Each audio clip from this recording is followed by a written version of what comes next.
Alrighty. Well, thank you everyone for joining today. Welcome to the May 2026 Coastal Beach Water Quality Workgroup meeting. My name is Beverly Scharnhorst. I'm an environmental scientist in the Ocean Standards Unit at the State Water Board.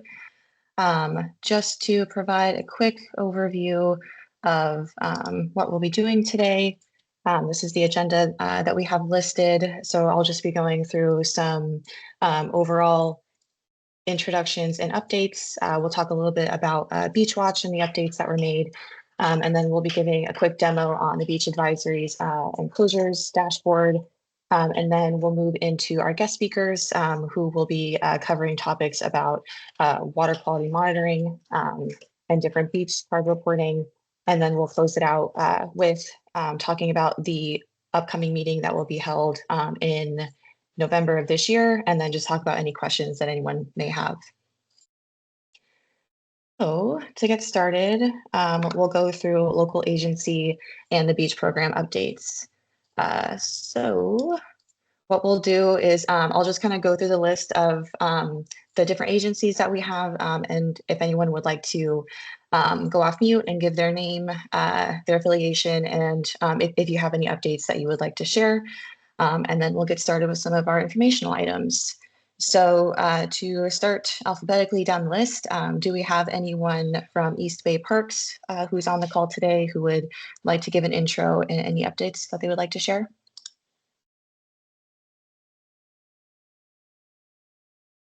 Hi, good morning. This is Sabrina Sexton from East Bay Parks. Can you hear me? Yep.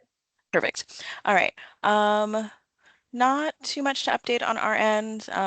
We're coming into our official Park District swim season now, but our bay beaches have been pretty routine and nothing too notable to note there. The occasional exceedance posting, but that's about it. Great. Thank you, Sabrina, for the update. Next one on the list is Humboldt.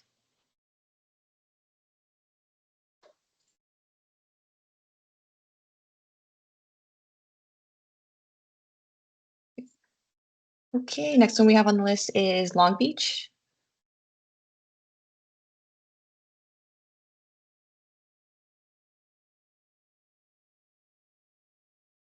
Anyone from Los Angeles? Hi, yeah, this is Juan from City of Long Beach Health Department. Okay. I'm sorry, I was having trouble with my mic, but Oh, no worries. yeah, we actually made the changes on the corrections that you sent out, I believe it was yesterday or the day before. And aside from that, we don't have many updates. We're just thankful that we haven't received like an algae bloom like we did last year. Oh yeah, that's always definitely good news. And thank you, Juan, for the update and for making those corrections. Much appreciated. All right. Anyone from Los Angeles? Yes. Hi. Good morning, everybody. My name is Ashley Dorn. I am the Chief of Recreational Waters Program. I have the Assistant Director here with me, Lucy Mkhitaryan. And I also have Vadui Osapian. For LA County, we had since beginning of the year, we had 3 ocean water closures. And beside that, we don't have any updates beside we start the monitoring month since April. And maybe I bring it up, a lot of dead birds. We observe a lot of dead birds along the coast in LA County. I think that's the only update that we have. Oh, interesting. Thanks for sharing that. Unfortunate to hear about the birds. Let's see. Thank you, Ashley. Next on the list is anyone from Marin County? Hi, good morning. This is Aarti Kundu. I am the person monitoring the beaches here in Marin County. Our beach monitoring season has started on first week of April. Everything is going as per normal. We are monitoring 31 beach sites, though we have some requests about some community members asking to add a couple of more sites to be monitored. So maybe we'll have like some discussion offline about how can we add some other sites on the top of 31 sites that we are adding. Apart from that, I don't have any other updates. Happy to be here. Thank you. Okay, thanks, Artie. Yeah, definitely reach out about the monitoring stations and we can see what we can do. All right. Anyone from Mendocino?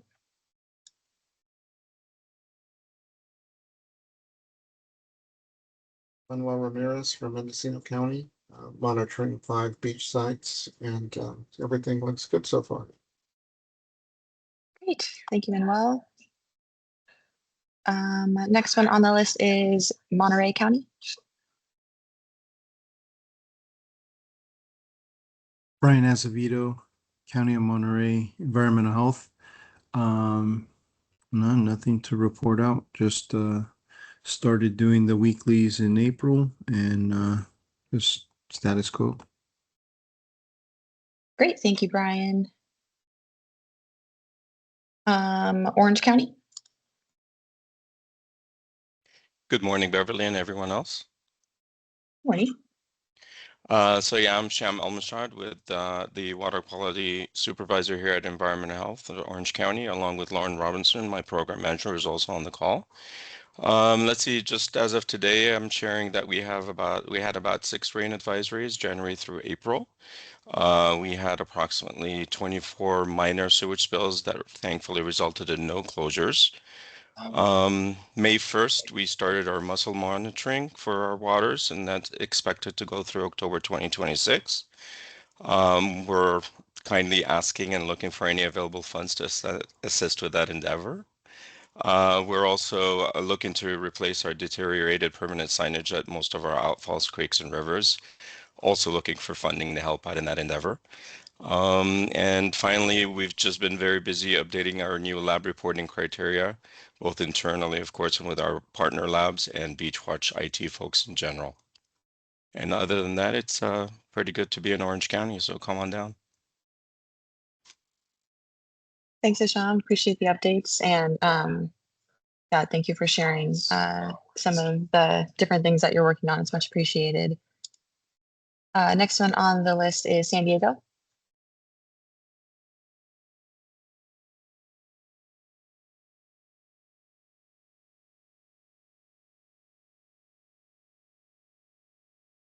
Looks like we have a message in the chat, Beverly. Oh, oops. Let's see. Message in the chat. San Diego. Don't have my. Oh, no worries. Thanks, Sasha. Appreciate you joining. And great to have you listening in. Alrighty. Next one is San Francisco.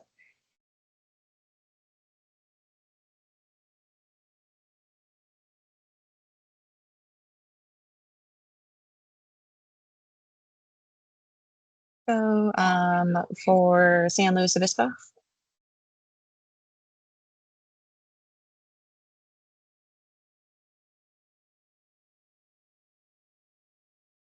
About San Mateo.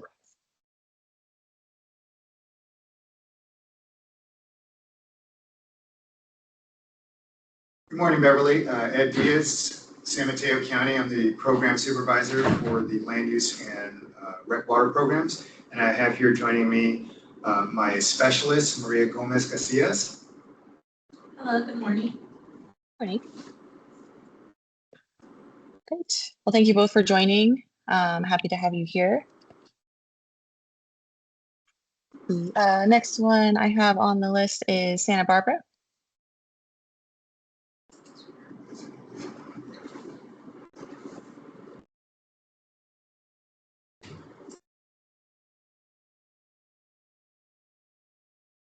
And Santa Cruz. Good morning. This is Eric Baher coming in from Santa Cruz. I'm the water quality specialist, the laboratory supervisor, and we've been monitoring all year. And our big season's just started on April 1st, so we've been doing our weekly monitoring, and so far really good water quality. We have increased our signage. It was a project that started about 4 years ago, and we finally have now been able to get new signs out to all the beach sites. which steers visitors to our website where they can find the latest water quality for that site. And so we're trying to get more people to come to our website to look for the water quality for basically the beaches and all our different watersheds. And that's it.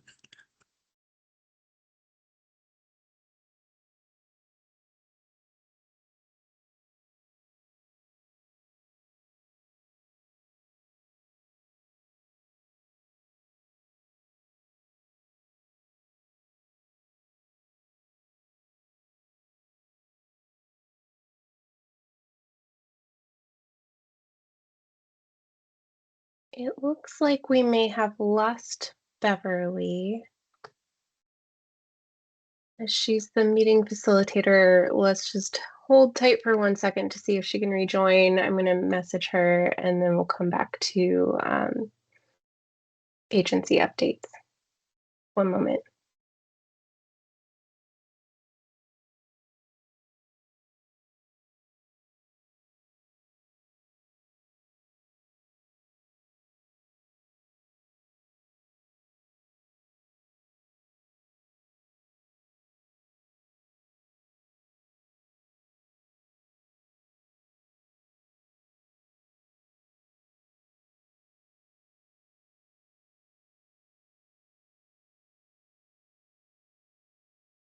Hey everyone, sorry, it seems like Beverly's computer may have started to reboot. So we'll continue on without her for a moment. Let's see, I think we just left off with Santa Cruz. Do you have anyone from Sonoma here today?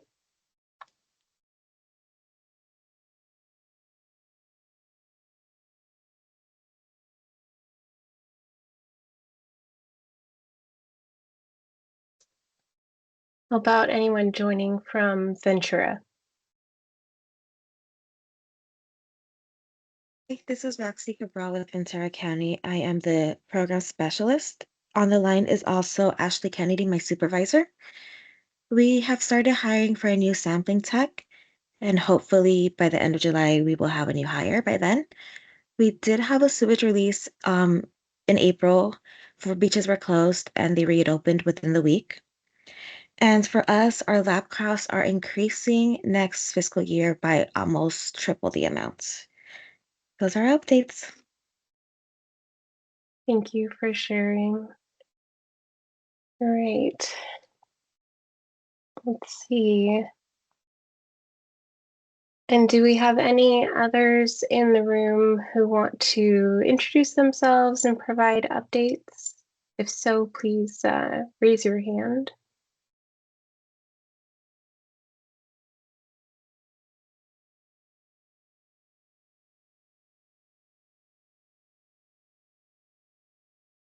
Lori,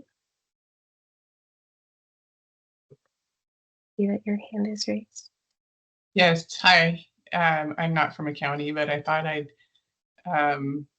if anybody else is from a county, they're welcome to go ahead of me. But I can chime in and talk a little bit about the next Water Quality Monitoring Council meeting.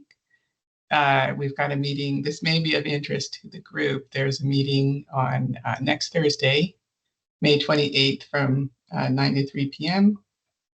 And there are a couple of ocean themed items.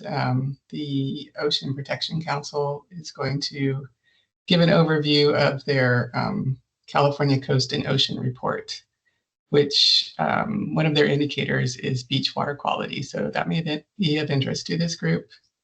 And then there's a group out of UCLA that has been doing an inventory of ocean monitoring programs within 12 nautical miles of the coastline, and we're going to hear an overview of their inventory. So if you're interested, I'll put a link in the chat to the meeting information. And we've got, at this point, we just have a meeting notice, but a detailed agenda is coming out later today or early tomorrow morning. Thank you.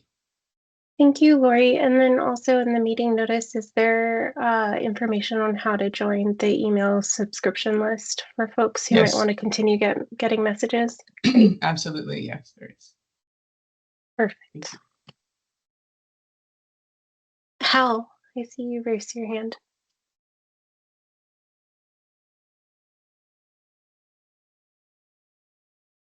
I can't. Hello, this is Hal McLean, East Bay Parks. I just wanted to say that I was in and I appreciate these meetings. Thank you. Thanks, Hal. Is there anyone else who, oh, Faith, hi. I see you have your hand raised. Yes, hello, could you hear me? Yes. Okay, hi everyone. My name is Faith Sangha. I'm a student assistant in the Division of Water Quality at the State Water Board. This is my first time being at one of the water quality work group meetings. I'm excited to be here. And I'm actually completing my master's practicum on reviewing the beach monitoring program, specifically looking at different EJ gaps with it throughout the program. So I'm really excited to learn more about everyone and everything. And yeah. Thank you, Faith, and we're really looking forward to seeing what you put together.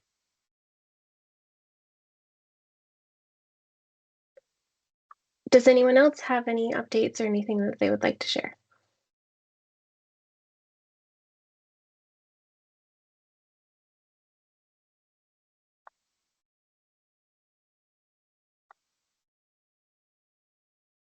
Okay, seeing none. So while we wait for Beverly to rejoin us. I'm on now. Hello. Oh, hi, Beverly. Hi. Welcome back. Thank you. We just finished introductions and updates for local agencies and folks that are not local agencies that wanted to share updates. Great, thank you. And sorry about that, everyone, for my computer decided to do a hard restart. That's always fun. So thank you, Kat, for taking over that. I appreciate it. Of course. Let's see. So I'll just reshare here. And then go back to. All right. We did local agency updates. Do we do any update or intros or updates for the water board? Just a couple. Lori and Faith. Perfect. Awesome. But I think the only ones I have on here are for anyone from Cali, PA or the US EPA who's on, who may want to give a quick intro as well.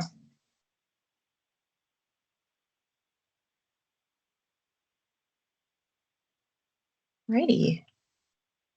So then to just go through some informational items for the grant agreements for the local agencies. I think most of them are in the final phase of execution.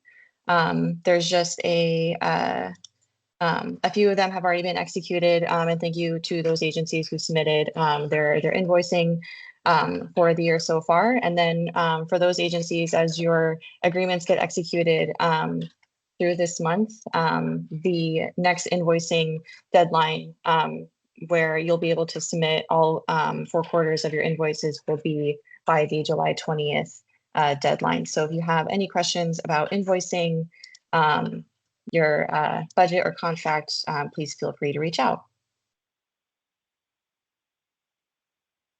So then the next item we're going to go through is just a quick refresher on the Beach Watch updates that were conducted earlier this year.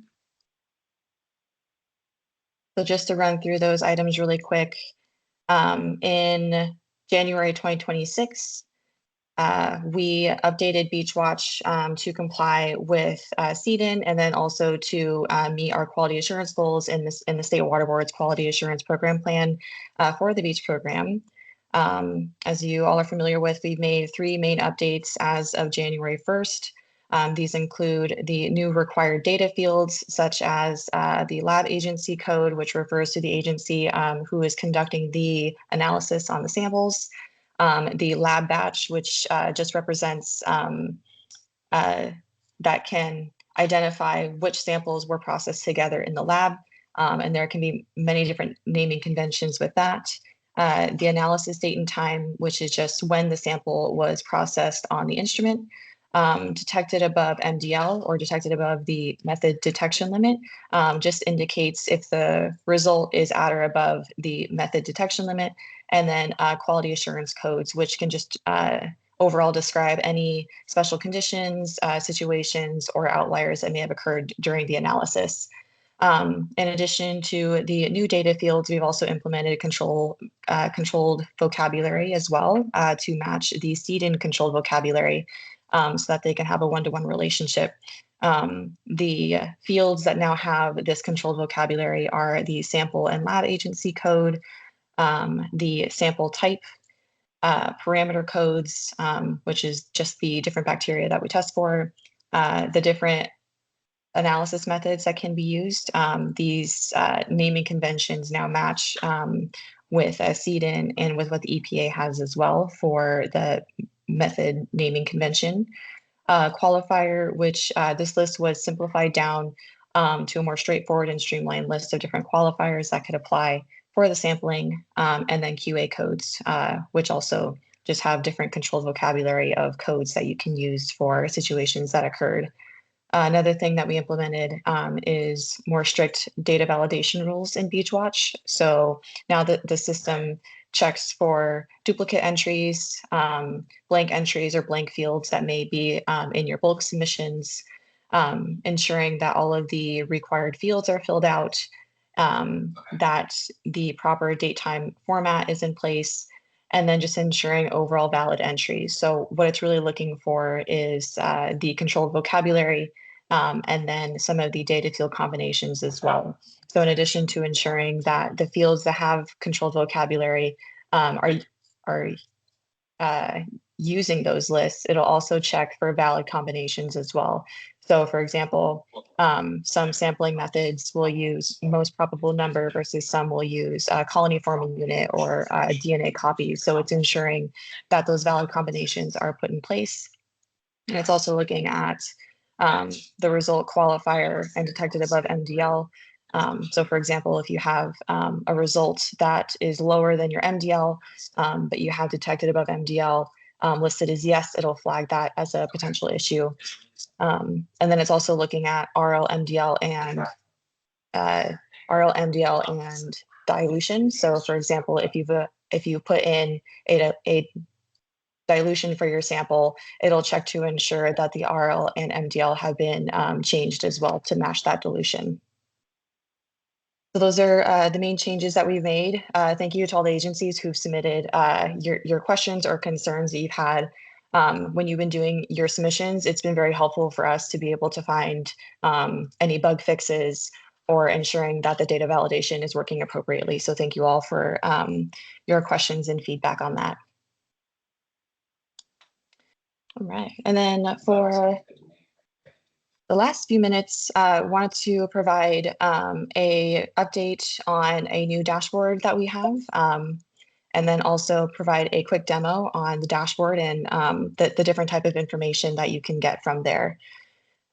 So to start, the Beach Advisories and Closures dashboard, it was created by the Office of Information Management and Analysis, otherwise known as AWIMA, at the State Water Board. And this dashboard is available on the My Water Quality Safe to Swim website. And there's a picture here of what it looks like on the website. This information is, it gets all of its information from Beachwatch, and it updates about once a week to pull any current or previous advisories or closures that have occurred. And it shows data and trends over time from approximately 2009 for when we have a lot of our data starting to present day today. So I'm just going to do a quick dashboard demo on that. And let's see here.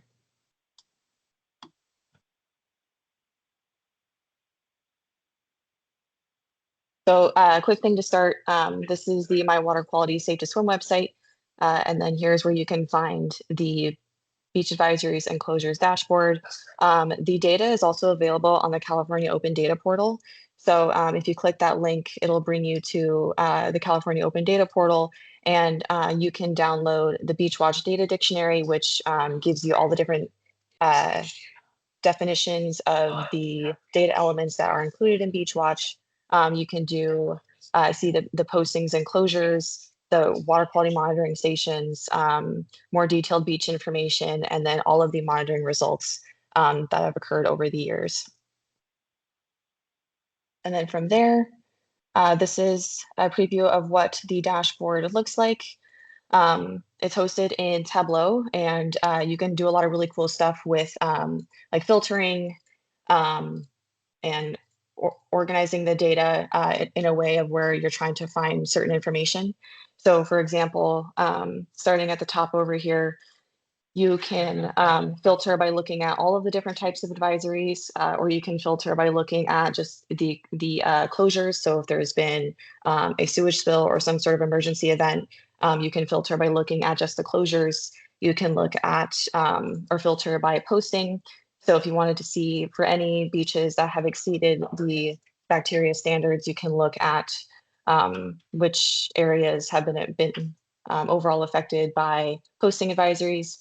And then you can also filter by rain as well. So if there's a rain advisory out for a certain county, you can see when and where those rain advisories occurred.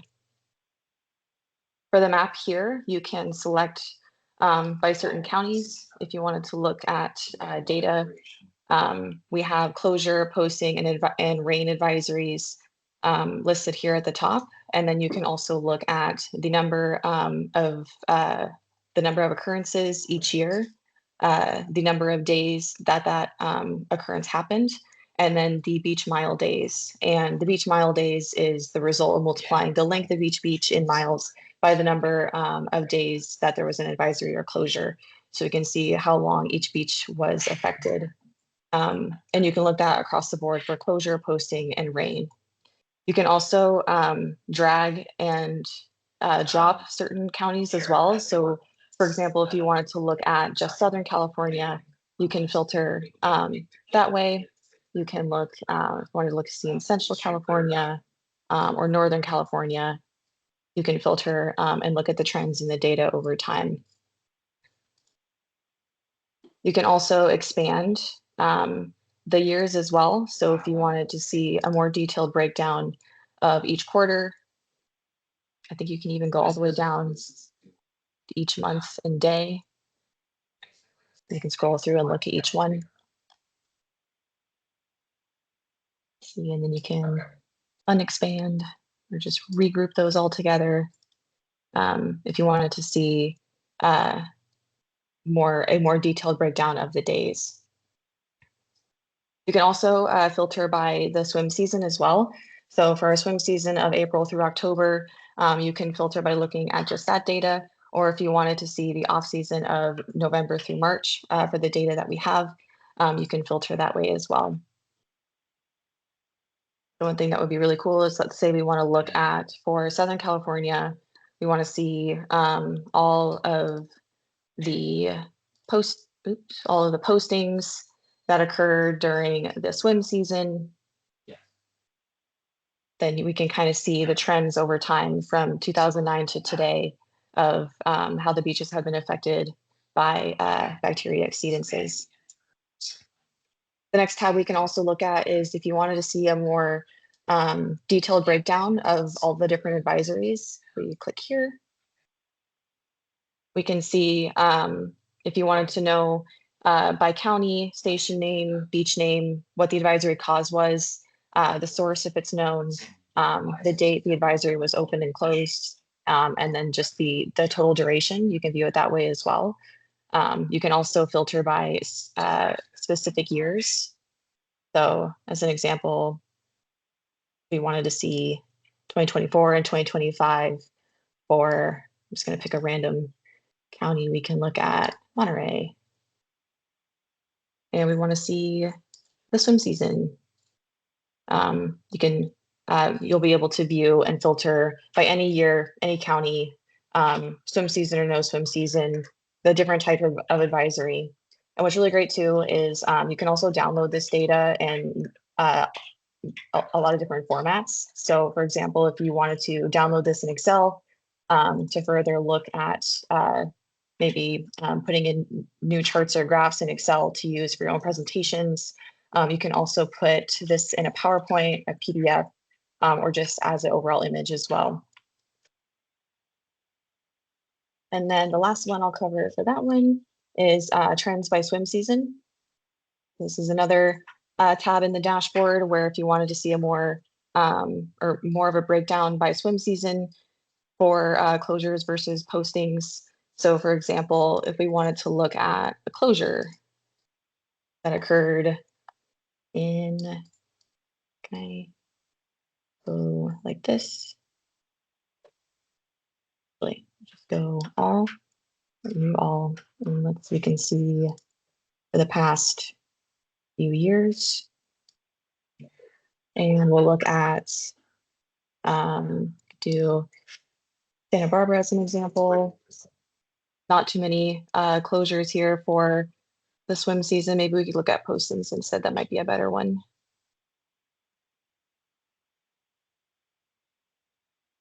We can see postings and closures over time from the swim season versus non-swim season.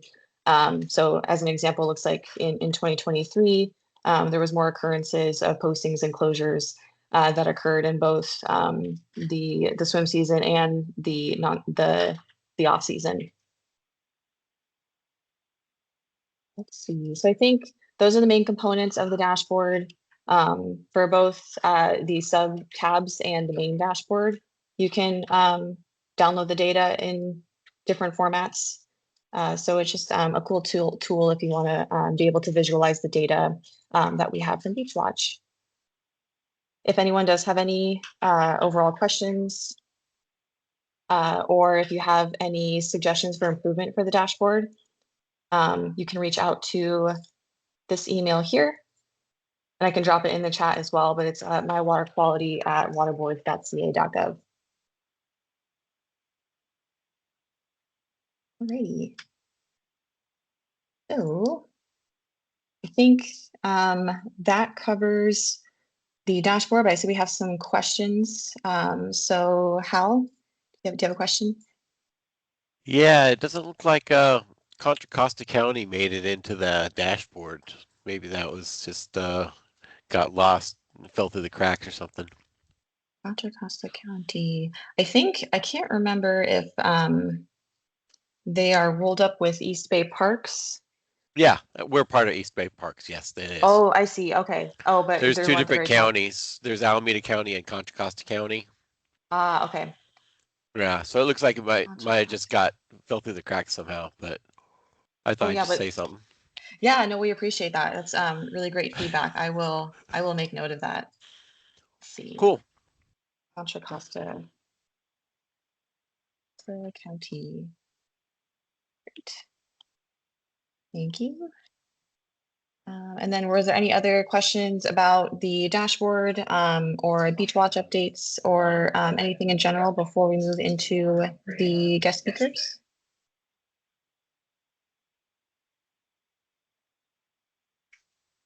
Beverly, there was a question in the chat about how often it's updated. Oh, yeah. How often is it refreshed? Great, thank you. Thank you, Lori. I see, yes, it is live.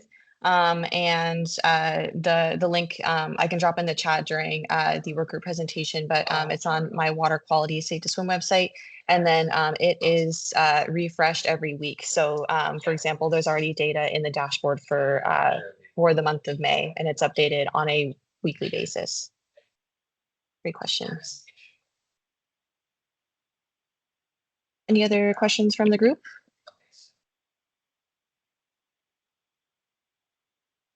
Alrighty, well then with that, we can move into our work group presentations.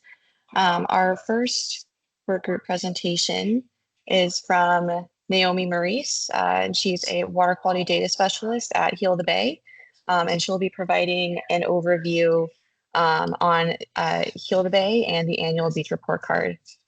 So Naomi, if you're on, I can stop sharing my screen and then you can start your presentation. That sounds great. Thanks, Beverly.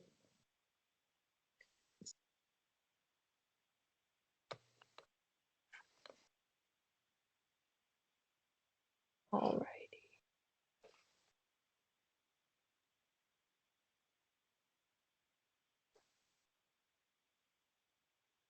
All right. Can you guys see this okay? Yes. Thank you. Okay, perfect. All right. Well, thanks for the opportunity to present today. Like Beverly said, my name is Naomi, and I'm going to talk to you guys a little bit more about our Beach Report Card program. So my name is Naomi Maurice. I'm a water quality data analyst at Heal the Bay. I work on a bunch of different projects within our organization, and I'm excited to tell you guys about some today.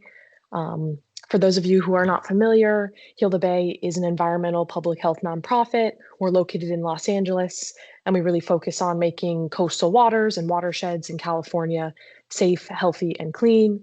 In doing this, we work on a lot of different advocacy and outreach projects across the organization. So some of you guys might know us from our monthly beach cleanups, or maybe with some of our plastic advocacy work, but the main project that I work on is our Beach Report Card program, which I'll talk to you guys about today. So this is a program that started over 35 years ago. And for this program, what we do is we take ocean bacteria data and we transform that into A through F letter grades for over 700 locations up and down the West Coast. We do this on both a weekly and an annual basis, and the grades that we provide are really just based on these bacteria levels from the sampling and how they compare back to the standards that are set forth by the state. So a grade is, basically an assessment of what a beach looks like in terms of bacteria levels. And with our beach report card, our goals are twofold. The first is really just to educate the public. We want this to be a resource that people are using and that they're checking ahead of going to the beach and have sort of that comprehensive look at that. And then we can also use this for advocacy. We've got these grades. We do it on a weekly and an annual basis, and so provides kind of a robust look at what water quality has looked like in the past, and can use that to kind of advocate for changes.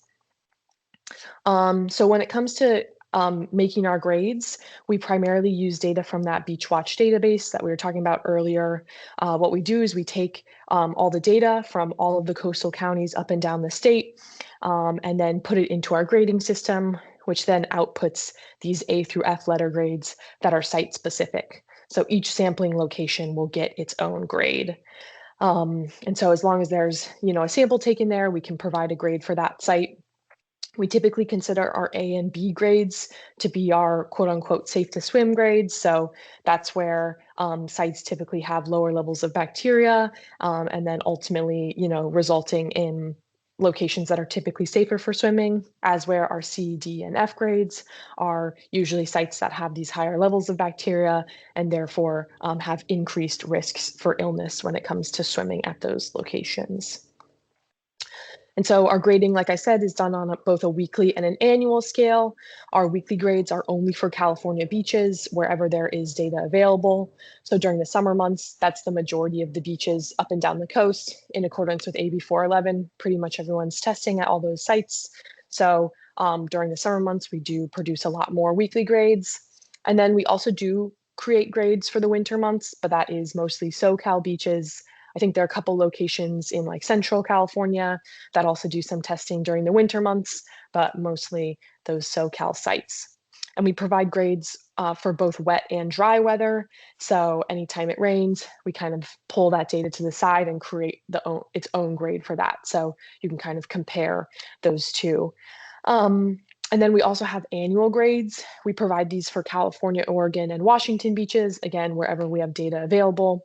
And we split that up into 3 different annual grades that I'll talk to you guys a little bit more about in a second. So just to dive a little bit deeper into our weekly grades, like I said, each site is graded on a weekly basis as long as there's a sample within the last 10 days. And our weekly grades are based on the last 30 days of data. And the goal here is really just to provide users with a snapshot of recent water quality. We again want this to be a resource that folks are checking before they go to the beach to kind of see what water quality generally looks like at a specific site. And I'm the one that updates these grades. I do it every Friday, usually in the morning, and basically just download all the data that's available on Beachwatch and run it through our system. So as long as samples are within the Beachwatch data set by Friday morning, samples that are taken during that week for a specific site should be incorporated into our grading. And so here's an example of what our Beach Report Card website looks like. You can see on the left, we have this map that you can kind of move around. You can zoom in and out, all of that stuff. And then we also have our search bar on the right, so you can actually look up a specific beach. And so you can kind of move around and look at a specific area. And then once you select a beach, this is kind of what the page looks like here. So here's an example with the Santa Monica Pier. You can see we've got our most recent grades up here that are split into dry and wet grades. And then down here, we also have our historical weekly grades. So you can kind of go back and see how does water quality changed over time? What has water quality at this site looked like in the past? So those are our weekly grades, but we also produce annual grades, which we wrap up into our Beach Report Card annual report. We look at data for our reporting year, which is April 1st through March 31st, really just trying to capture, that AB411 period and then those winter months, hence the kind of weird reporting year. And what we do with this report is we're analyzing yearly trends, trying to understand what has water quality looked like this past year. And then we also kind of compare that back to some historical averages. So really just trying to contextualize, what water quality has looked like in the previous year. And so how we do that, again, we go back to Beachwatch, we download all the available data for that time period, and then produce these annual grades, which are released in our annual report during the summer of each year. And so this year, we're releasing our annual report on May 20th. So just under a week away. So been working on that for the last couple of months. And so with our annual grades, like I said earlier, we split it into 3 different categories. So we have a summer dry grade. That's all the dry weather data from April to October. Again, really just kind of following that AB411 period. We know that this is the time period when we're going to get the majority of testing throughout the state. And we also know that that's when the majority of swimming is happening. So kind of keep that separate.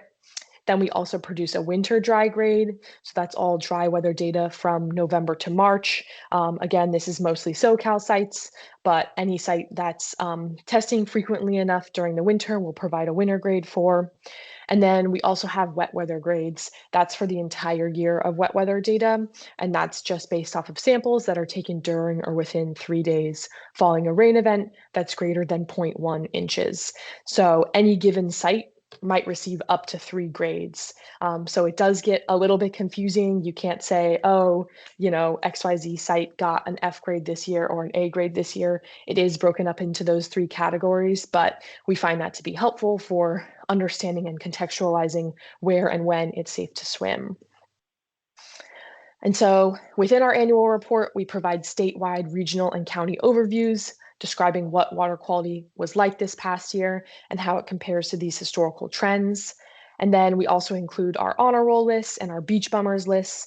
These are the lists of the least and most polluted beaches in the state. And so, like I said earlier, our annual beach report card this year is coming out on May 20th, but I can give you guys a little bit of a snapshot of what the California overview looks like ahead of the release date. So this report is based on data from April 1st of 2025 to March 31st of 2026. And beaches in California were generally safe to swim throughout that year. So we graded 490 beaches, 91% of which received safe to swim or A and B grades during the summer dry period. And during the winter dry period, that was 81% of beaches. So that's generally pretty good.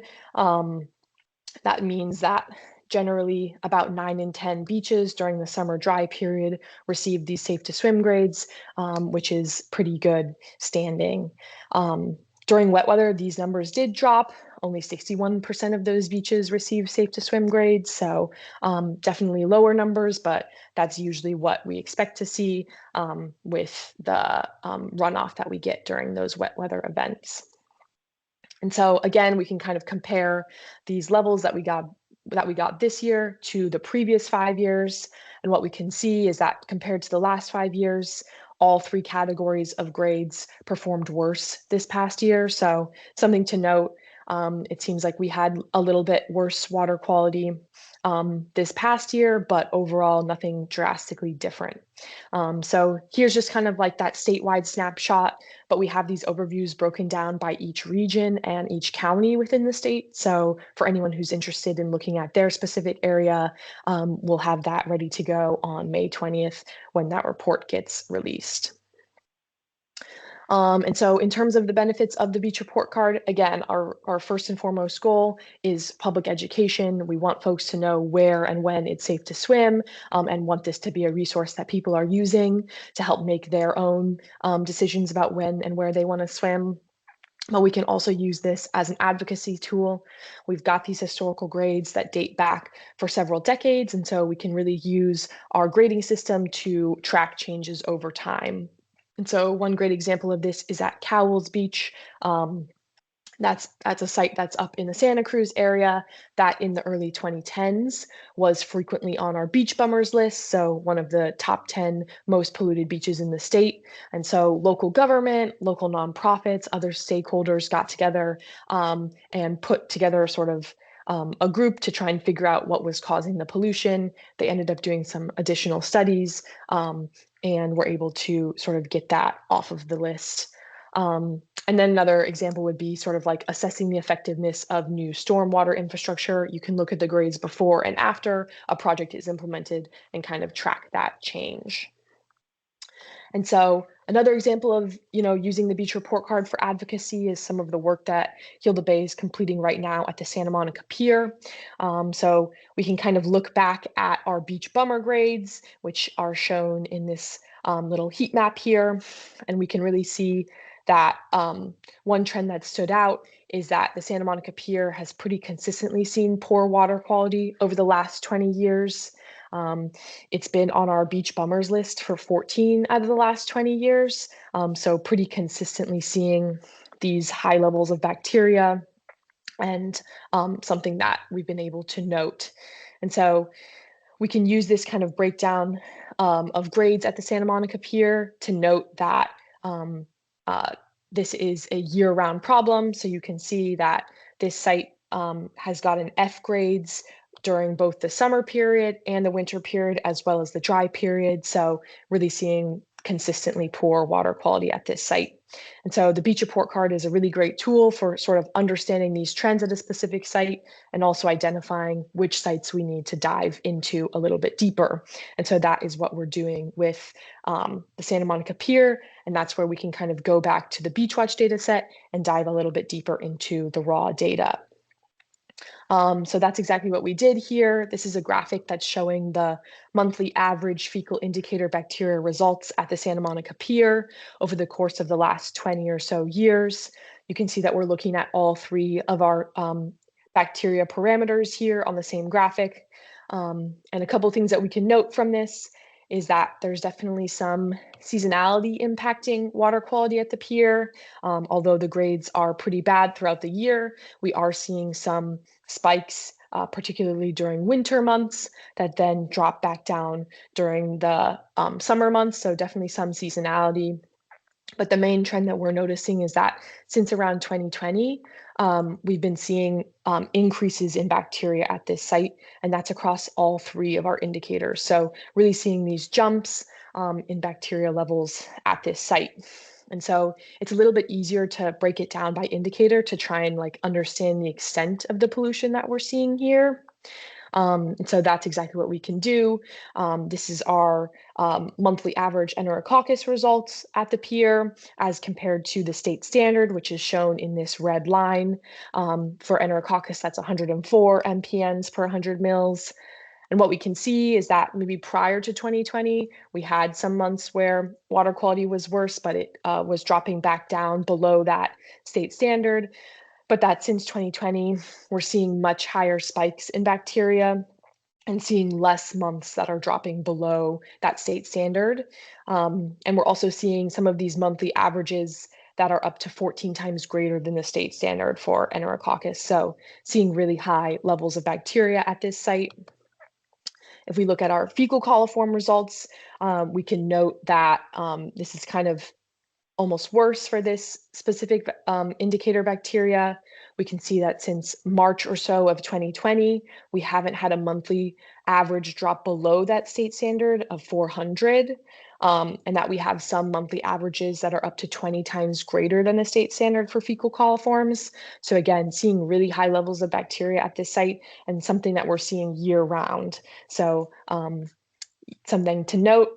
And then if we look at our third bacteria indicator, total coliforms, we can see that there's definitely this trend of increases since around 2020 or so. We're not quite reaching above that state standard, but definitely trending towards that.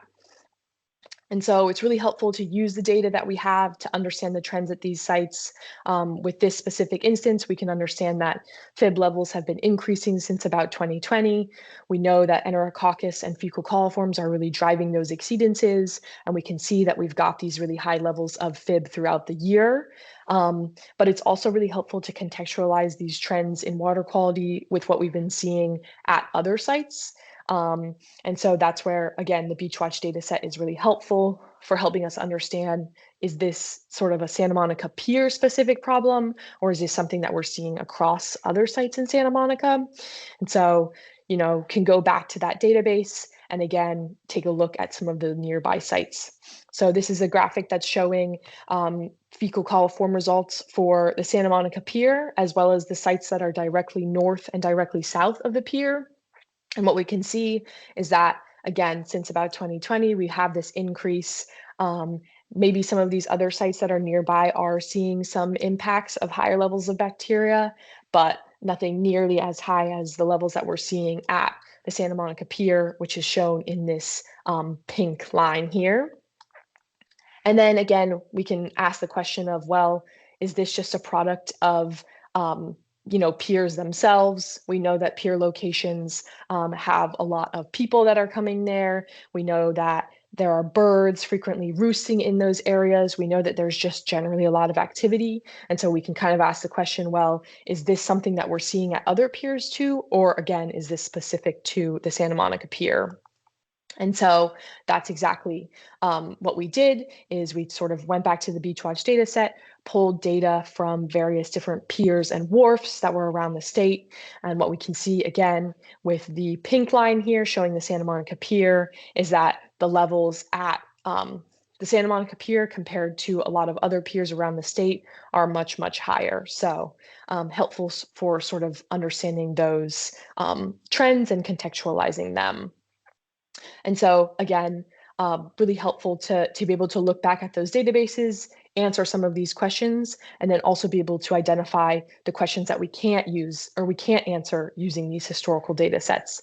And so that's exactly what we've done, and have been trying to actually go out and conduct some of our own studies to augment some of the answers that we've been able to come to.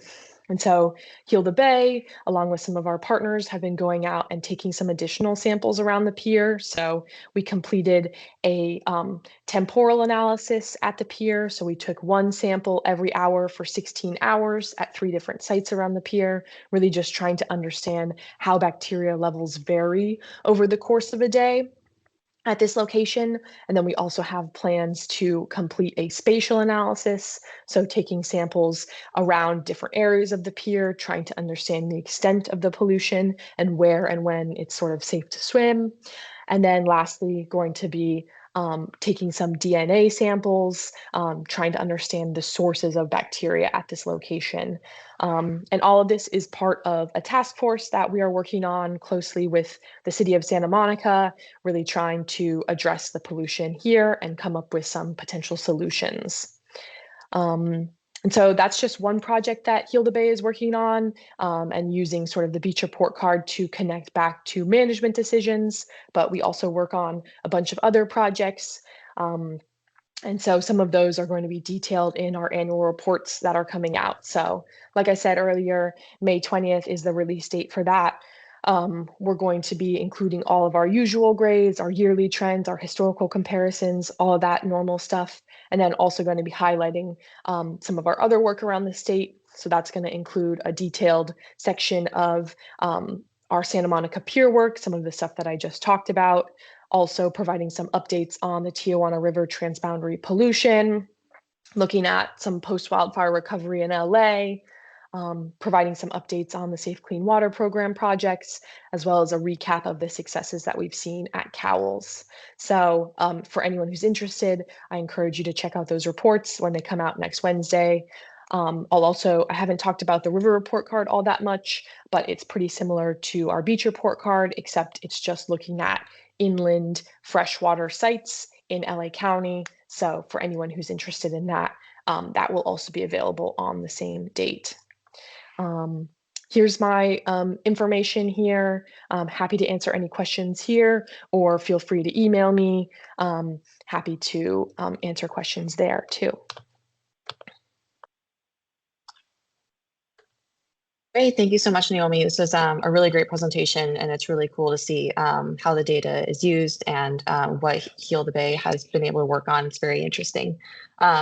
We did have one question come through the chat from Eric, and the question is, how is dry and wet season results decided by the beach report card for an ocean site? Yeah, so basically anytime it rains more than 0.1 inches over the course of a 72-hour period, we will then associate any samples taken during that period to be considered as like quote unquote wet samples. So basically any major rain, the next sort of 3 days after that, we'll consider those samples to be wet samples, and then those get sort of partitioned off into their own grading section, and then the grades for those wet samples are provided. Great, thank you. Let's see. I don't see any questions in the chat so far, but if anyone has any questions, feel free to put them in the chat or raise your hand. Looks like we did get another question from Ashley, and she asked, is it possible to receive a draft copy ahead of time to help provide any comment or further context if needed? Yes, so we'll be sending out an embargo copy of the report prior to the report release. So if anyone is interested in getting that, please let me know. You can feel free to drop your name and email in the chat, and I can write that down and then can send that out to folks ahead of time. Great, thank you. Let's see. Any other questions? Yeah.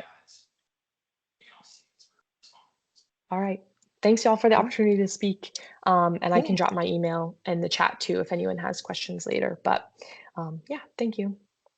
Yeah, that's great. Thank you, Naomi. Yes, if you could put your email in the chat, that would be really great in case anyone wants to reach out for questions. And then her contact info is also on the agenda as well. And then, yeah, really great presentation. I'm personally excited to see the annual report card next week. So thank you so much for sharing that information. Alrighty, and with that, we're going to move into a quick break. So we're going to meet back up here at around or at 10:15, and we'll move into our next presentation from the Southern California Coastal Water Research Project. If anyone has any questions in the meantime, feel free to drop them in the chat, and then we'll pick back up at 10:15. Thank you.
All right, everyone, welcome back.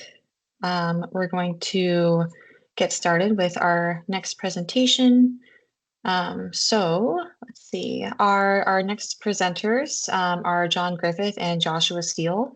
John Griffith is the department head of the microbiology department, and Joshua Steele is a microbiologist, and they both are with the Southern California Coastal Water Research Project.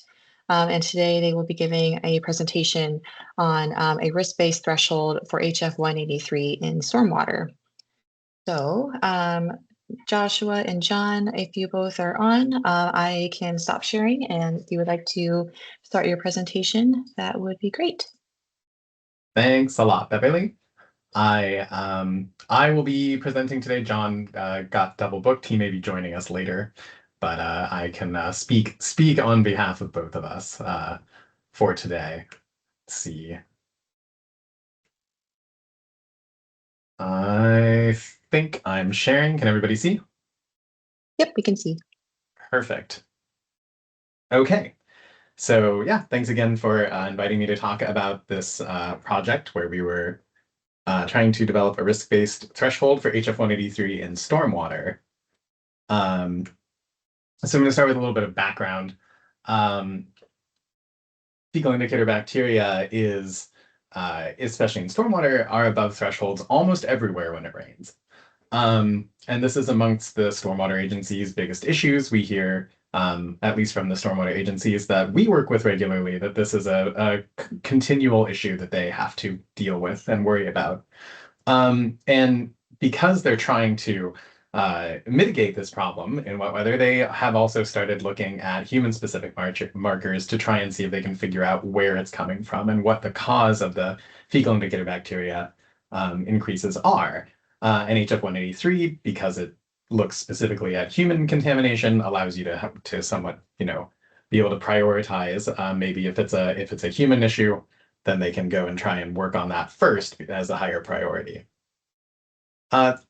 The biggest challenge with using HF 183 is that there's no threshold. There's no risk-based threshold or any sort of threshold really to prioritize on. So they don't.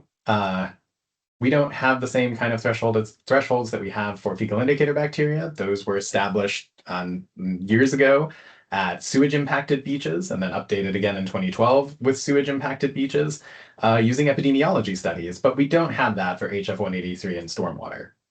And this data gap is making it difficult for managers to be able to use it in a way that could, to be able to use it to mitigate and try and track down these issues.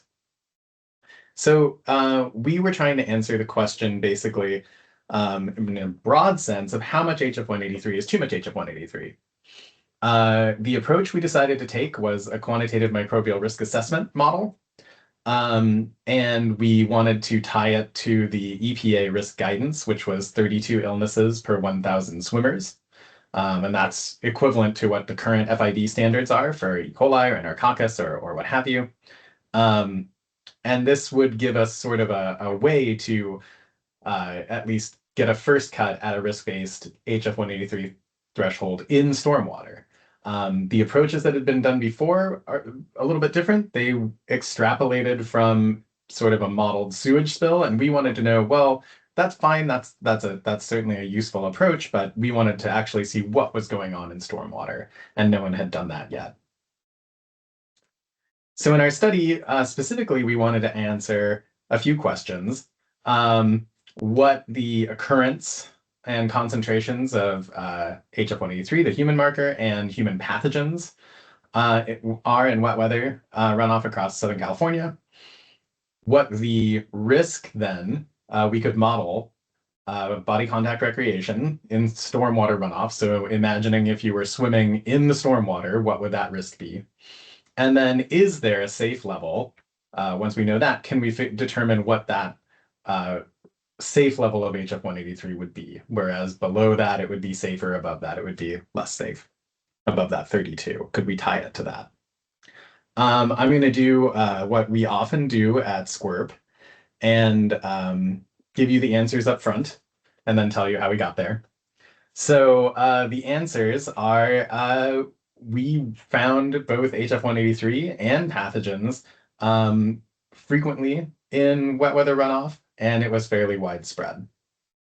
We were able to model a risk because of those measurements of body contact recreation of about 190 illnesses per 1,000 swimmers if you were swimming directly in stormwater, which clearly we don't recommend.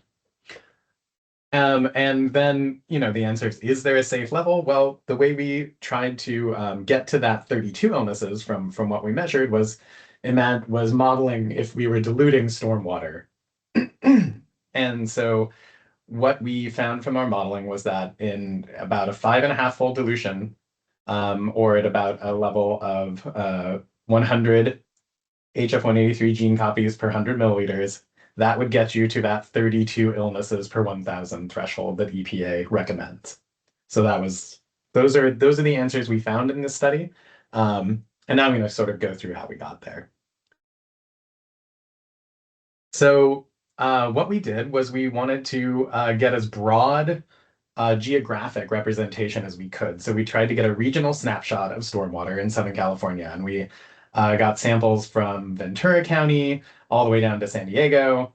And then we went as far east as Riverside and San Bernardino. So we tried to get it as broad as we could, and we had a lot of help from the stormwater agencies in these areas collecting samples for us. And they tried to collect in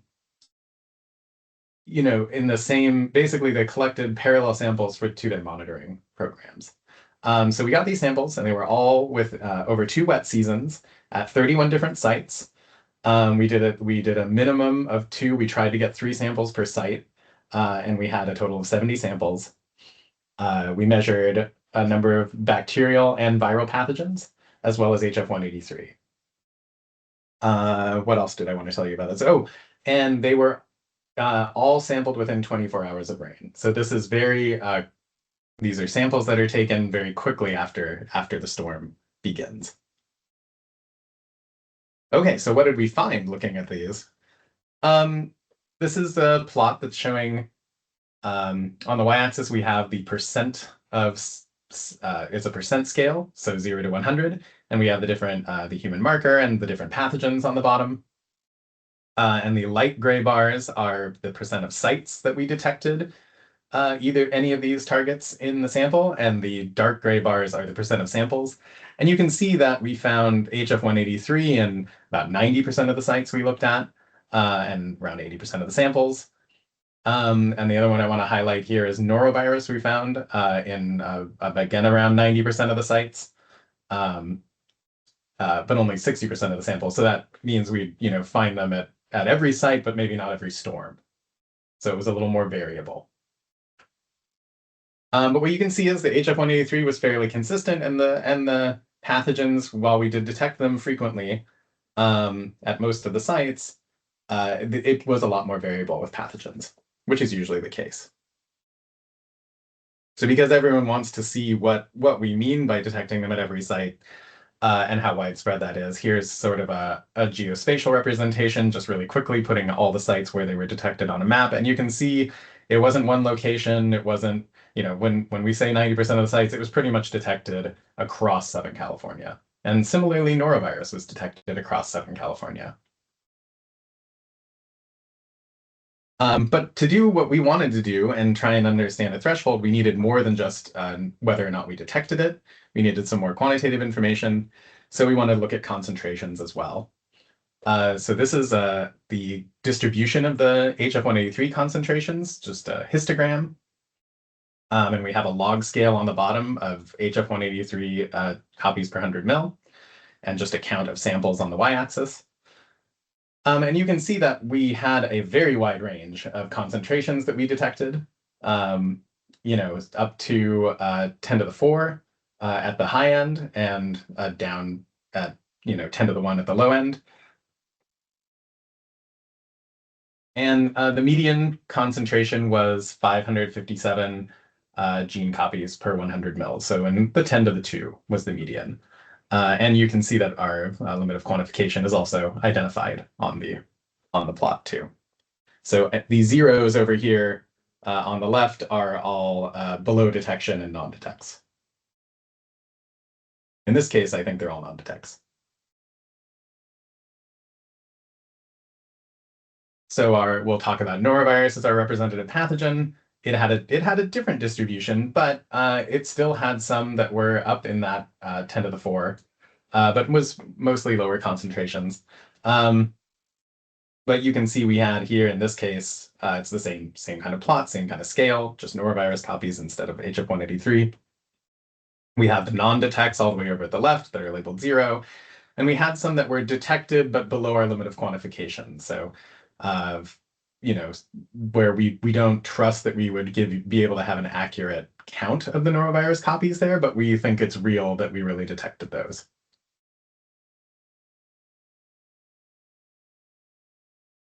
Okay, so that was our first question, what the occurrence and concentrations are in wet weather runoff across Southern California. Now on to the second one. What is the risk of swimming in stormwater? So we took the approach of a quantitative microbial risk assessment, and that has a few different steps. First, you do the hazard identification. We just talked about that. So that was looking at the pathogens in the stormwater. And then the next step, you do both an exposure assessment. So you figure out how much someone would be exposed to, how much someone would ingest if they were swimming in that water. And then you go to the literature and do dose response curves and model the risk from that.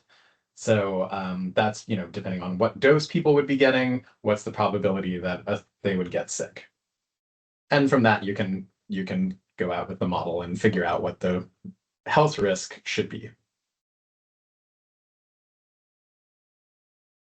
So here are the results of the quantitative microbial risk assessment. And I should have said both of this paper and the data I was talking about previously are both published. I'd be happy to share those with everybody if they want.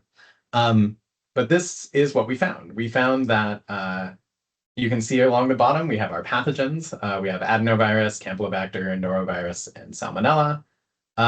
And then there's all the way to the right is a combined risk from all of them mixed together.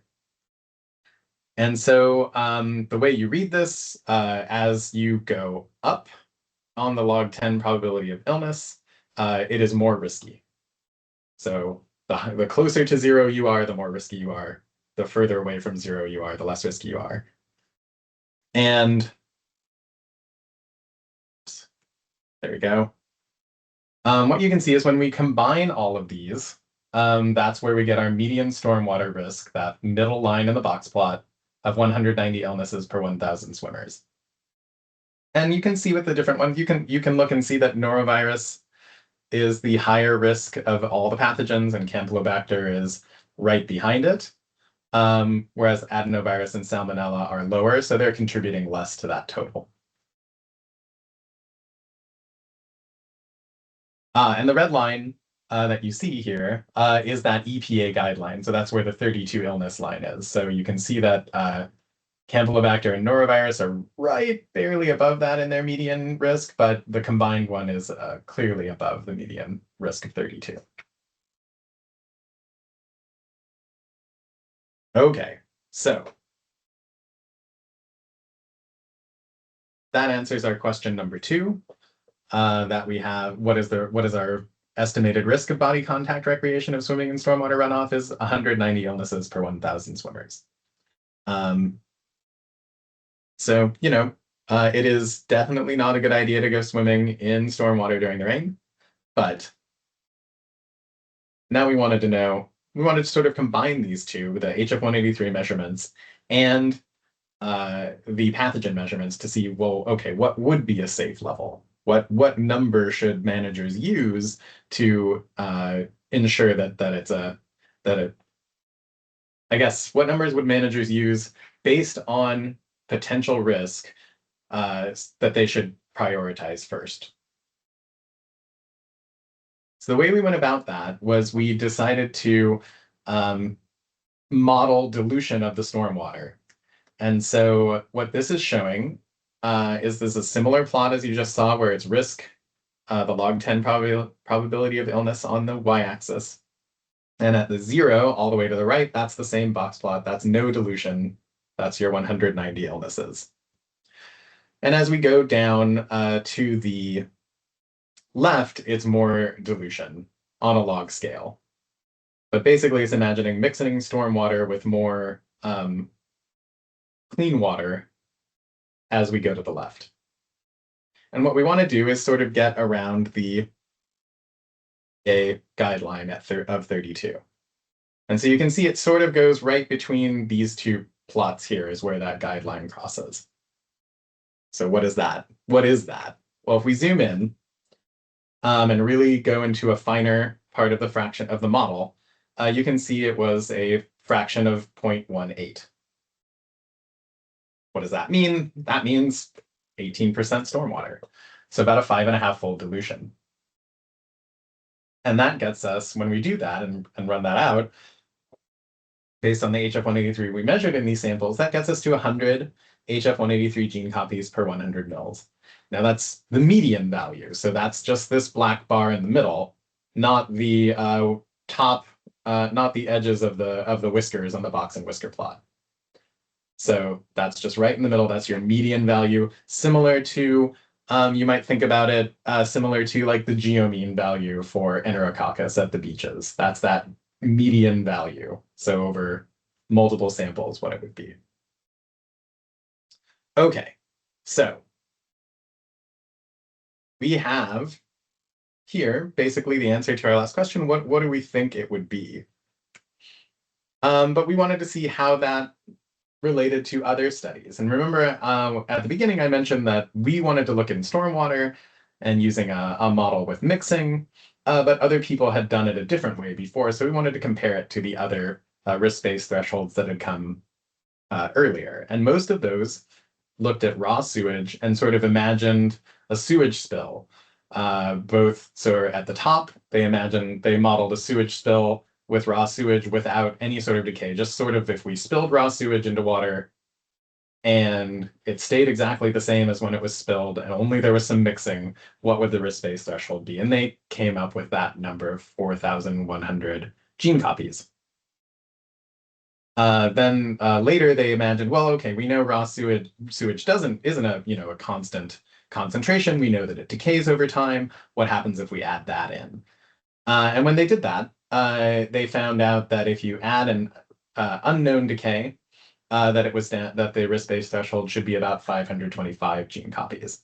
And they added in different ages of sewage. And what you can see is our stormwater mix model basically falls in between the model with raw sewage spilled into water of 4 or 5 days old. So 4 or 5 day old sewage, somewhere in that ballpark is similar to what we find. And this kind of makes some sense. We wouldn't expect that stormwater is always just the same as a sewage spill. We would expect it to be a different amount of mixed sources of mixed ages. So this made us fairly confident that this number is a pretty reasonable estimate for a median risk threshold. Okay, so just to quickly summarize all of this, what we found for the QMRA, the microbial risk assessment model, was that we had a median risk of 190 illnesses per 1,000 swimmers in stormwater. And that is above that EPA threshold.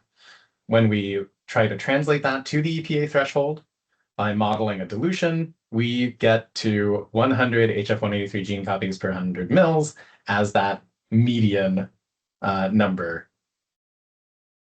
So again, similar to like a geomean in the calculations for the recreational water quality. Now, most people, and certainly the way our stormwater agencies were sampling these, they wouldn't do the same kind of sampling you would do to get a geomean where you're doing weekly sampling no matter what. They would do a single sample. So we also calculated a statistical threshold value on the same distribution of risk NHF183. And the single sample threshold would be 1,875 or 1,875 gene copies per 100 mils. That would be the single sample threshold that this would recommend, which may be a much more useful number for stormwater managers to actually take into account and build their management off of. Okay, so I've spent the last almost 20 minutes going over the study and what we found, and hopefully you all stayed with me. I went through it fairly quickly, but what I will add, what I want to talk about now for the last minute or so is that this is not the hardest part of this. We found a number, we found some thresholds that would approximate that EPA health risk. But the hard part is when you try to take that number and translate it into some sort of management action. There's a lot more questions that have to be answered. We want to know, is this just how Southern California looks? Do other places look the same? That's one question that will need to be answered over as more studies come along that do this type of thing. Is a regional threshold where we did the entire geographic area of Southern California all at once, is that the right way to do it? Will site-specific thresholds be more appropriate? Every site wasn't the same. Every storm wasn't the same. Where should these samples be taken for managers? Do managers want to know where the worst storm drain or river is, or do they want to know which one causes the most trouble at a beach where people are swimming, or at an area where there's recreational use? We also don't know how much dilution occurs at beaches, and it'll be different based on different sites. Questions like how this can be monitored. Is this a single sample, like just one sample, and you need to start looking for something, and how stormwater managers would apply and use this? Is this something where they would want to look over multiple storms and get sort of a general sense of how it works? And then, of course, the really big question is what actions should be taken when you go above this threshold? Fortunately, and there's many more questions, but translating a management action, the point is that it's very challenging and has a lot of questions associated with it. Fortunately, we have, since this study was published, there's been a management committee formed, and their charge is to make recommendations on the application of HF 183 in stormwater for management actions of some sort of threshold. I want to take a moment to remind everybody, I said in the beginning, but I didn't emphasize it maybe enough, there are no water quality criteria for HF 183. There's no regulatory threshold on the books. EPA doesn't have one, the state doesn't have one. In this case, this is something that stormwater managers are looking to use to better manage their systems and solve problems in the absence of a regulatory threshold. So this is something that is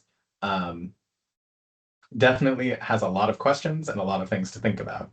Now, the folks in this committee are going to make recommendations, and we have representatives from stormwater agencies, public health agencies, the water boards, EPA Region 9, Heal the Bay is also a part of this management committee, and we also have wastewater agencies. So it's everybody that may be impacted or have some part in fixing these problems is a part of this. This project is going on right now, and John Griffith is the facilitator for it. And it should finish, and the recommendations should come out next year. And we would be happy to come back and talk to you about that once we have those recommendations. With that, I will take questions, and here's just some acknowledgements of all the agencies that participated and folks that worked in the study and the technical review committee. So yeah, happy to take questions. Hey, thank you so much, Joshua. Really great presentation, and we'll definitely be interested to see how the project comes to be over the next year. So thank you for sharing all the great info. I don't see any questions in the chat yet so far, but does anyone have any questions, feel free to raise your hand or put it in the chat.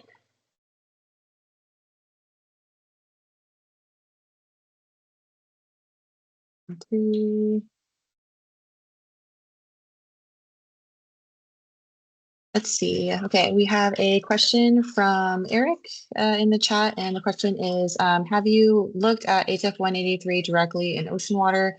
What is your starting volume of sample? So for this study, we did not look at HF 183 in ocean water. Other folks have and other studies have. And you often, because it is often much more dilute in ocean water, you sometimes need a much larger volume of sample. Our starting volume of sample, well, the stormwater agencies took 1 or 2 liter bottles of sample, of grab samples, and then we would filter, as much as we could. But stormwater is particularly challenging, so sometimes we couldn't filter more than about 50 milliliters. Another part of the study that I didn't talk about was we were working where we were trying to figure out a way to maybe process stormwater samples a little bit differently to be able to filter more. And so when we centrifuge the samples and then analyze both the water and the sediment in the samples separately, we could do a larger volume, closer to 250 or 300 milliliters per replicate.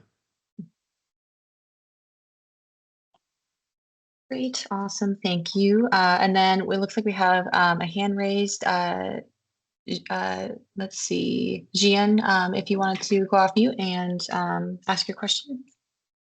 Sure. Hi, Josh. Great work. Hey, John. Hey, just a question, right? You said from 190 units back to the threshold, that's about 5.5 dilution. So I just did a simple math. Look like if you just simply divide it by 5.5, you got 34. So I'm sure the number you from your scenario is derived slightly different, but it's close. I just want to confirm with that. The second part of my question is 5.5 dilution. So if it goes from the MS4 or the stormwater discharge, in what situation can we achieve 5.5 dilution? Because if it, for example, if a river or channel flows into the ocean, the dilution factor is much larger than 5.5. However, if it is just a side channel or a smaller storm drain going into a channel or river, I think that dilution, this 5.5, I just want to have a more or less a order of magnitude sense in what scenario this dilution factor could be achieved. So I mean, I think that's a really, that's a really good question, John. And I agree that in a number of cases, you can clearly, it would clearly be a greater dilution than 5.5 when you're going into the ocean, say. But I can also, and you illustrated a couple different cases for this. So yeah, going into the ocean, it would be greater. I agree. And so that would lower that risk. And I think that when you're going from like a smaller outfall into a creek or river, that would be a very different dilution scenario. And it's not a trivial thing to tease out. And that's one of the things that is being considered by the management committee, is where to measure this, where to figure out how much HF 183 that they're going to be concerned about and follow up on. So the way I can give you a sneak preview, the way that it's being thought of is this is going to be a more risk-based, science-based, or evidence-based, maybe is a better way to put it, way to prioritize rather than just saying, well, we'll just go with this 4,000 number that they modeled from sewage or something else. But they'll be able to prioritize it based on, well, above this will trigger certain actions. And if it's above maybe a higher number, it'll trigger different actions. And if it's below this number, then that's our lower priority. We'll deal with the other problems first. And beyond this number, other considerations like that I listed in those questions, maybe I can put those back. You know, do we need to worry about swimming beaches differently? Is the stormwater going into something that will ultimately have a recreational use of swimming? How close is it? How much dilution happens between that point and where the recreational use is? Those types of questions are also being considered. And I believe will likely be included in the prioritization. Does that help? Yeah, thank you. That helps. Awesome. Great. Thank you, Gian, for the question. And thank you so much, Joshua, for the presentation. Super informative, and we really appreciate your time today. There was one other question in the chat, but I know we need to move on to our next presentation. So Joshua, if you do have the time and are able to answer the one question that we have, or the two questions we have in the chat from the Safe Water Lab, that'll be really great. Thank you. Sure. Great. Thanks. All right. So then our next presentation is from Coastal Quest. So we have Tegan Hoffman, who's the director, and Alex Stella, who's a project manager at Coastal Quest, and they'll be giving a presentation on accelerating beach monitoring efforts through public-private partnerships through the survey insights and feedback. So Alex and Tegan, thank you so much for being with us today, and I'll let you take it away. Thank you so much. Sorry, we're switching. Let me get this open 1 second.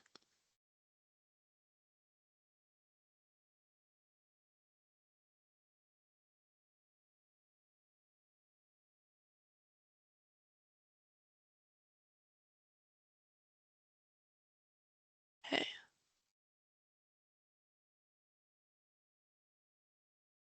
Great. Let me know if that looks better. Yep, looks good. Okay, great. Good morning, everyone. My name is Alexander Stella, and I'm a project manager at Coastal Quest. And today I'll be sharing some preliminary results from a statewide survey that was developed by Coastal Quest in partnership with the water boards. And the survey was distributed to 16 agencies currently conducting beach water quality monitoring across California. And the goal of this effort was to better understand current programs and opportunities for program enhancement within the California Coastal Beach Safety Monitoring Program. Before we hop into the survey, I'd just like to offer a brief introduction to Coastal Quest for those of you who are unfamiliar with our work. Our mission is to work alongside partners to accelerate solutions and build resilient coastal communities for people, nature, and climate. In practice, Coastal Quest helps lift up partner-driven solutions to bring together and coordinate complex public-private partnerships and collaborative efforts. Now focusing again on the survey, so far we've received responses from 12 out of the 16 agencies that were invited to participate. And some of the survey was conducted to better understand current beach monitoring practices, program needs, opportunities for collaboration, as well as to identify how collaboration, modernization of testing methods, and additional support could strengthen beach monitoring efforts statewide. Looking at monitoring programs across the agencies, we saw that most agencies were conducting year-round monitoring and that this monitoring was primarily focused on AB 411 beaches. On average, there were 41 monitored beaches per agencies. However, this greatly ranged from the smallest monitoring program being 5 beaches monitored to the largest monitoring program being 139 beaches monitored. And for monitoring programs that monitored beyond AB 411 requirements, their need to monitor these beaches greatly depended on public health concerns, permit requirements, and local priorities.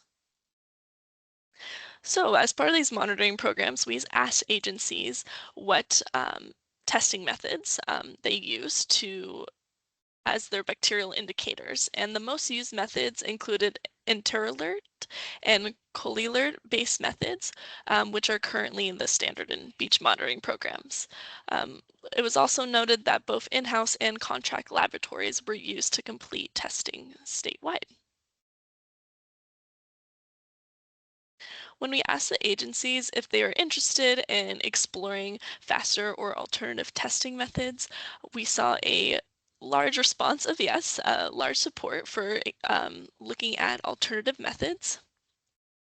And agencies identified potential benefits to alternative methods like faster public notification and operational efficiency. However, uh, agencies also mentioned there are some barriers to implementation that may require additional staffing capacity, technical support, laboratory capacity, and operational support.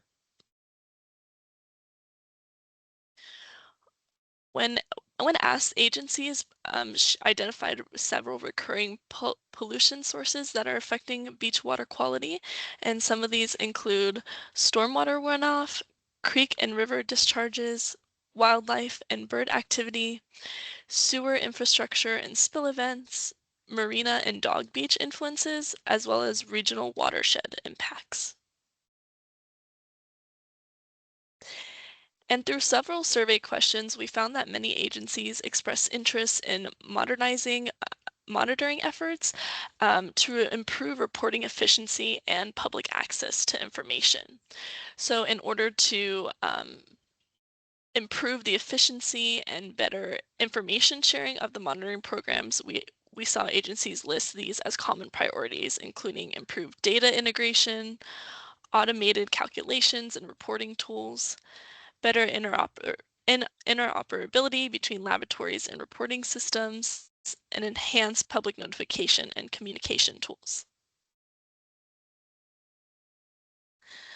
Looking at program enhancements, many agencies express interest in collaborative and multi-benefit projects that support public health, data modernization, and coastal resilience. Agencies shared potential improvements to strengthen their beach monitoring programs and a need for things like public notification improvements, monitoring optimization studies, side-by-side method comparison studies, runoff source tracking efforts and identification, equipment modernization, expanded monitoring capacity, beach utilization surveys, and collaboration with other monitoring programs and/or environmental justice organizations. And overall, across the agencies, there was a strong interest in collaborative pilot projects and regional partnerships. Regional coordination and shared resources were identified across several survey questions as potential opportunities to enhance program effectiveness. And the agencies that participated in the survey identified several opportunities to lift up their programs, including a need for additional funding, technical assistance, outreach and communication support, as well as project management.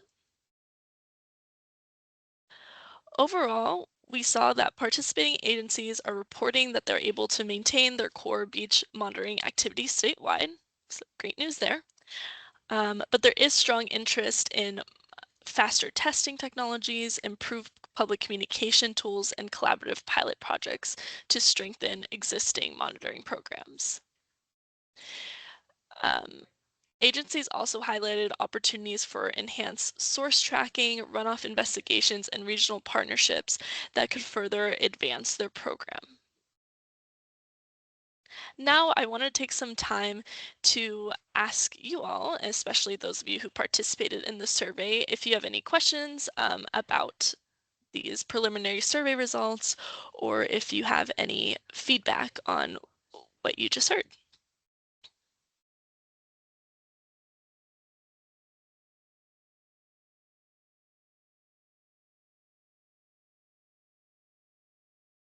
Thanks, Alex. And just monitoring the chat really quick. See if there's anything.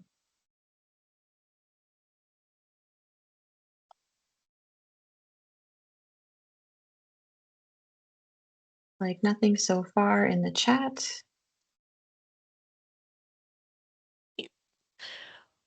If there's no questions, it would also be great to hear your reflections on the preliminary results and just to hear some reactions. And especially for those of you who completed the survey, do you feel aligned with those findings, and does it resonate with what you're experiencing with your program? That'd also be great to hear.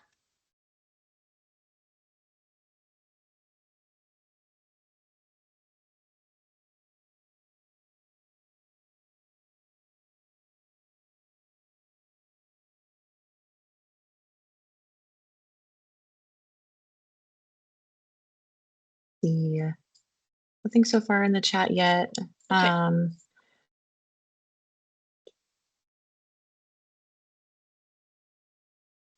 No worries. Feel free to just add something if you'd like to share. I can continue moving, but in terms of next steps for the survey, there is still time to participate, and we really encourage the 4 agencies that haven't participated in the survey to please submit a survey response. We will keep the survey open until Friday, June 5th, so in about another 3 weeks. And again, new responses are welcome, and existing responses can be updated or revised if you have to make adjustments to what you submitted prior. For the agencies that were invited to participate in the survey, you can go ahead and scan this QR code, and I can put the link in the chat as well after my presentation. And we just really encourage your participation, because the more responses we receive, the better we can work with your agencies to improve your beach monitoring programs and understand your needs. It's like, Lori, you have your hand raised. Yeah, thank you. This is a great presentation, really interesting. And I wasn't participating in the survey, but I'm definitely, as you know, from the Monitoring Council perspective, we're interested in hearing the recommendations that come out of the survey, and to see how the council and the beach work group could help support those recommendations. I'm curious if you're like, it sounds like the survey participants were invited. Yes. Is there, once the survey recommendations are out, will you be distributing them through email, or sort of what are the next steps, I guess, once your survey is complete? Once the survey is complete, we will be inviting the survey participants to participate in an online workshop where we will walk through the results of the survey in more detail, as well as ask for their feedback on ways to improve the Beach Watch database, as well as how Coastal Quest can serve as a support to their beach monitoring programs. And so it'll likely be one or a few online convenings to get feedback from the participating agencies and really develop an action plan of how we take these survey results and improve their programs. Great, thank you. And Lori, I'm sure I can work with Beverly to get you a summary of those results too. Yeah, I'd be interested to see those, and maybe down the road, I'm sure I'll be coming back to this group. We also have the Monitoring Council that meets quarterly. We can get you on the agenda if you're interested in reaching out to a larger audience. Sure. Thank you for the invitation. Sure. Great. Well, thank you so much, Alex. Really great presentation, and definitely appreciate all your help with the survey as well. And oh, sorry, if you still had a slide. Oh, no, no worries, no worries. Just if you have any questions about filling out the survey, for those of you invited, you should have Beverly's email for specific content questions. But if there's any technical assistance you need with actually completing the survey, my email is here.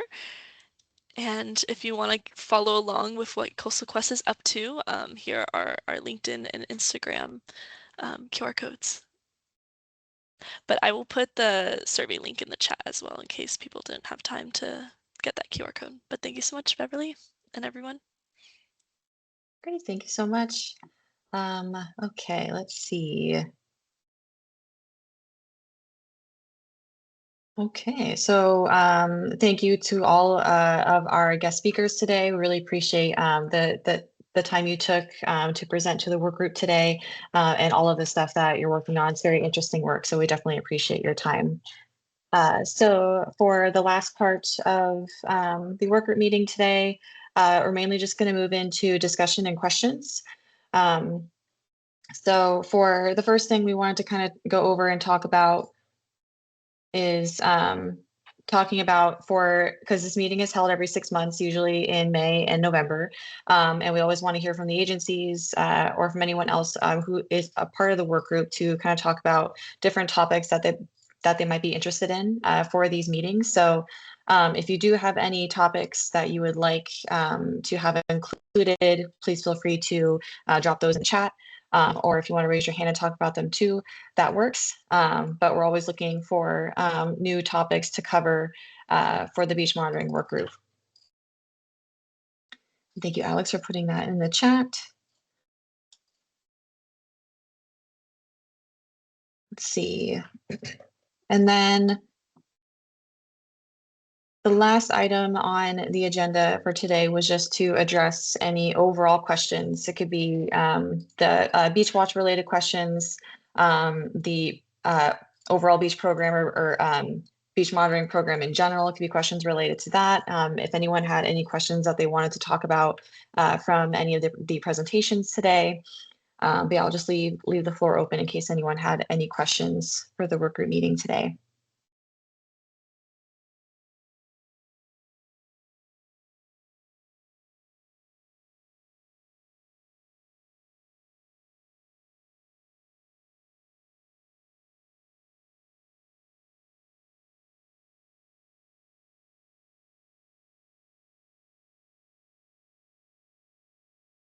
All right, nothing so far.